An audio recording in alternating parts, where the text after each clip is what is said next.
তো hello guys, welcome to the channel. তো আজকে আবার একটা পিসি বিল্ডের ভিডিও নিয়ে আমি আপনাদের সামনে চলেছি। তো আজকে যে পিসিটা আমি আপনাদেরকে বিল্ড করে দেখাতে চলেছি সেটা হতে চলেছে একটা AMD রিলেটেড বিল্ড। এবং AMD রিলেটেড বিল্ড আমি সেই সব ভিউয়ার্সদের কথা মাথায় রেখে বানাতে চলেছি এই বিল্ডটা, যারা একটা অলরাউন্ডার পিসি খুঁজে থাকেন মার্কেটে। মানে নর্মাল মাল্টিটাস্কিং তো তারা করতে পারবে, তার সাথে তারা নর্মাল গেমিংও যাতে করতে পারেন লো টু মিডিয়াম সেটিংসে, এবং নর্মাল ভিডিও এডিটিং সফটওয়্যার যেমন কি ফিল্মোরা, ক্যামটেসিয়া এই ধরনের লাইট ভিডিও এডিটিং সফটওয়্যারও কিন্তু আপনারা চালাতে পারবেন এটার মধ্যে। উইদাউট এনি গ্রাফিক্স কার্ড কিন্তু এই পিসিটা আপনারা বিল্ড করে ফেলতে পারবেন। এবং সবগুলো কম্পোনেন্টস যেগুলো আমি এটার মধ্যে ইউজ করতে চলেছি তার প্রাইসিং ডিটেলস সহকারে আপনারা কোথা থেকে কিনবেন বা কোথা থেকে পারচেস করবেন সব কিছুই কিন্তু এই ডিটেলস আমি ভিডিওতে দিতে চলেছি। তো ভিডিওটা স্কিপ না করে শুরু থেকে শেষ পর্যন্ত দেখতে কিন্তু একদমই ভুলবেন না। তো চলুন ফ্রেন্ডস, দেরি না করে ভিডিওটা শুরু করা যাক।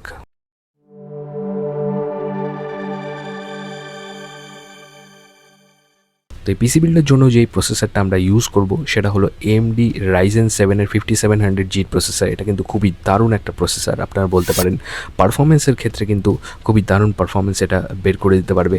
যদি আপনারা ইন্টেলের সাথে এই প্রসেসরটাকে কম্পেয়ার করেন তাহলে কিন্তু তার থেকে কিন্তু অনেকটাই লো কস্টে আপনাকে বেস্ট পারফরমেন্স এটা বের করে দিতে পারবে গেমিংয়ের ক্ষেত্রে।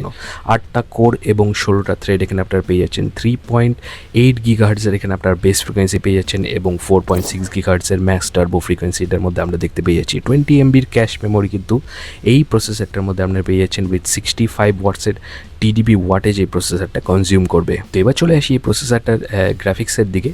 যেহেতু আমরা একটা ডেডিকেটেড গ্রাফিক্স এটার মধ্যে ইউজ করবো না, IGPU হিসাবে এই প্রসেসরটার মধ্যে আপনারা পেয়ে যাচ্ছেন AMDর রেডিয়ন গ্রাফিক্স হিসাবে এখানে আপনারা পেয়ে যাচ্ছেন গ্রাফিক্সের জন্য আলাদা 8টা কোর।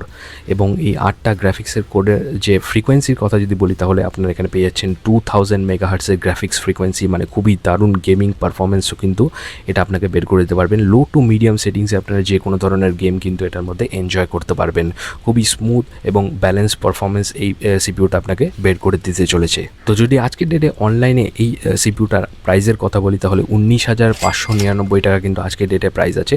এটা কিছুদিন আগেও কিন্তু অনেকটা কম ছিল, মানে আপনারা বলতে পারেন 18,500 টাকার মতো কিন্তু ছিল এটার দাম। তবে এখন কিন্তু দামটা অনেকটাই বেড়ে গেছে।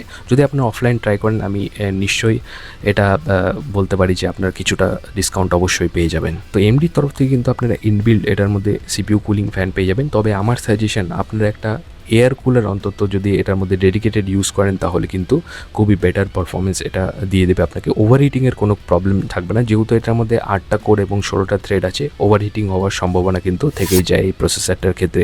তো এখানে এয়ার কুলার হিসাবে আমি আপনাদের সাজেস্ট করবো ANT eSports-এর একটা air cooler, ANT eSports Ice C200। তো এই কুলারটা যদি আপনারা ইউজ করেন খুবই দারুণ ব্যালেন্স পারফরমেন্স আপনারা পেয়ে যাবেন।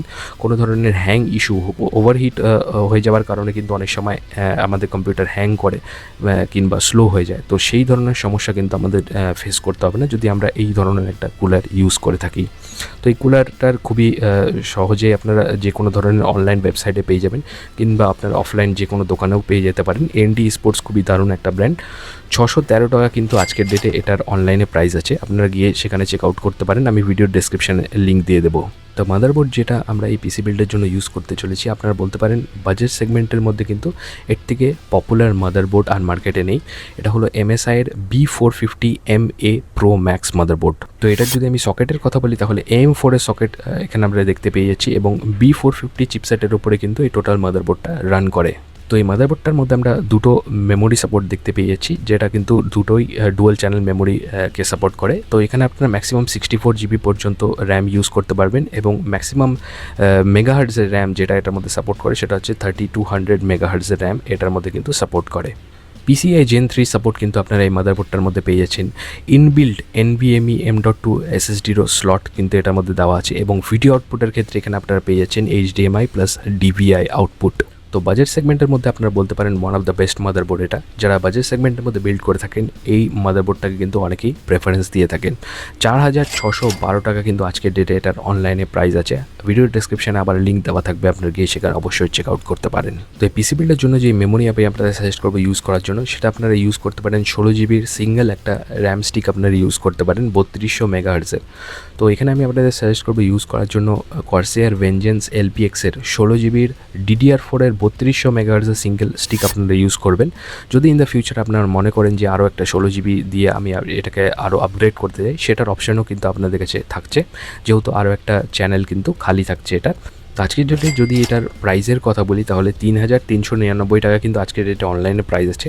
আমি আপনাদের সাজেস্ট করব যে কোনো কম্পোনেন্টস আপনারা আগে নিয়ে গিয়ে অফলাইনে ট্রাই করে দেখবেন। অফলাইন কিন্তু অনেকটা সস্তা থাকে এবং অনলাইনে কিন্তু প্রাইসটা ফ্লাকচুয়েট করতে থাকে, কখনো এটার প্রাইসটা কম থাকে, কখনো এটার বেশি থাকে। যে কোনো ধরনের ইলেকট্রনিক কম্পোনেন্টস কিন্তু এরকম ফ্লাকচুয়েট হতে থাকে। তো আপনারা এই যে কনফিগারেশন আছে সেটা নিয়ে গিয়ে আপনাদের লোকাল মার্কেটে একবার ট্রাই করে দেখতে পারেন।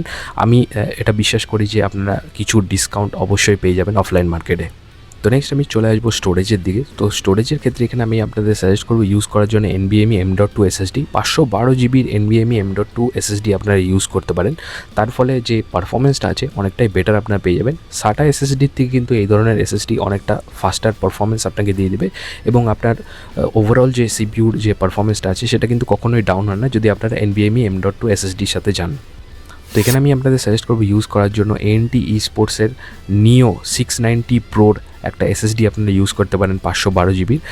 সেটা কিন্তু আপনার ওভারঅল যে পারফরমেন্স আছে সেটা তো আপনার ভালো করে দেবেই, যেহেতু একটা M.2 SSD এটা। তার সাথে আপনার 512 জিবি কিন্তু এনাফ আপনাদের টোটাল সিস্টেমটাকে হ্যান্ডেল করার জন্য। যদি আপনাদের ইন দ্য ফিউচার যদি মনে হয় যে এই মেমোরিটা আমাদের জন্য এনাফ না, আমাদের আরও আপনারা ইনক্রিজ করতে চাই, তো সেই ক্ষেত্রে আপনারা একটা SATA SSD এক্সট্রা করে পরে লাগাতে পারেন 1 TB বা 2 TB। তো সেক্ষেত্রে আপনার সাইজটাও কিন্তু অনেকটা ইনক্রিজ হয়ে যাবে এবং M.2 SSD এর মধ্যে আপনারা এটার মধ্যে যেই অপারেটিং সিস্টেমটা আছে সেটাকে ইনসার্ট করে রাখবেন।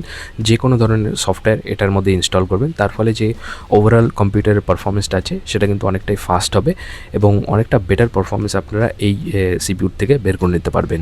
তো আজকের ডেটে যদি এটার প্রাইসের কথা বলি তাহলে 3540 টাকা কিন্তু আজকের ডেটে এটার অনলাইনে প্রাইস আছে। আবারও ভিডিও ডেসক্রিপশানে লিঙ্ক দেওয়া থাকবে, আপনারা গিয়ে সেখানে অবশ্যই চেক আউট করতে পারেন।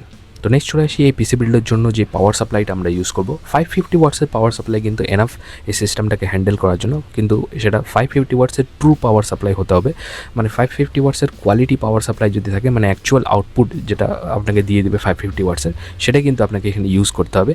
বাজারে যেসব লোকাল আমরা SMPS দেখতে পেয়ে যাই, যেগুলো 550 ওয়াটস তো লেখা থাকে কিন্তু সেটার মধ্যে 150 ওয়াট বা 250 ওয়াটসে কিন্তু সেটা সাপোর্ট করে, বাদ বাকি কিন্তু এটা আপনাকে এটা দেবে না অ্যাকচুয়াল পাওয়ার আউটপুট। তো সেই ক্ষেত্রে আমি এখানে একটু হেভি 550 ওয়াটসের পাওয়ার সাপ্লাই বা একটু ব্র্যান্ডেড কোম্পানির মধ্যে আপনারা যদি ইউজ করেন তাহলে কিন্তু এই ওভারঅল সিপিইউর জন্য আপনার অনেকটাই বেস্ট হবে। তো এখানে আমি আপনাদেরকে একটা পাওয়ার সাপ্লাই সাজেস্ট করবো, সেটা হলো সার্কেলের CG পাওয়ার সাপ্লাই। এটা আপনারা ইউজ করতে পারেন। এটা একটা মডিউলার পাওয়ার সাপ্লাই এবং এই সিস্টেমটাকে হ্যান্ডেল করার জন্য কিন্তু এই পাওয়ার সাপ্লাইটা একদমই যথেষ্ট।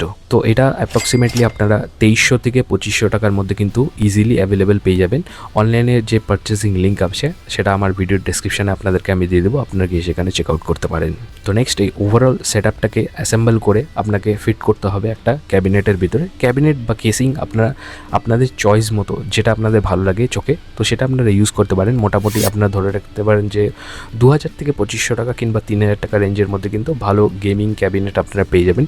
মডিউলার কেসিংও কিন্তু পাওয়া যায় এই প্রাইস রেঞ্জের মধ্যে। তো যেটা আপনাদের পছন্দ বা যেটা আপনাদের ভালো লাগে বা যেমনটা আপনাদের বাজেট আপনাদেরকে অ্যালাউ করে সেটা আপনারা কিন্তু পারচেস করে ইউজ করতে পারেন।